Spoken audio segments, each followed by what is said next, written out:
நானும் படிக்கிறேன். அண்மையில நான் நடந்த உண்மையை சொல்றேன். மன்னார்குடிக்கு பேச போயிருந்தேன். 3 நாள் பேச்சு. 3வது நாள் அந்த அம்மா மாதிரி ஒரு அம்மா என் பேச்சை கேட்டு தாரத்தாரையா அழுகிறாங்க.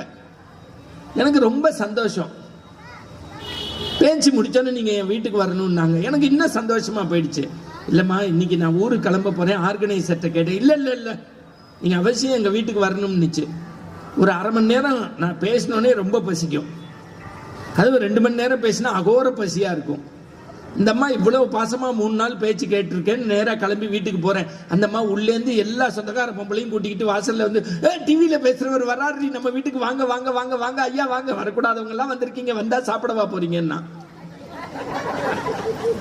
நான் சொன்னேன் வேண்டான்னு சொன்னா நீங்க என்ன விட்டுறவா போறீங்க என்ன. அதுக்கு அந்த அம்மா சொல்லுது, போங்க தம்பி, உங்களுக்கு குசும்பு ஜாஸ்தி. அப்படியே நம்ம வீட்டுல கை நினைச்சாலும் நம்ம பிள்ளைங்க கையில 5 10 கொடுக்க மாட்டீங்களான்னு கேட்டிருந்தா பரவாயில்ல, 500 1000 கொடுக்க மாட்டீங்க.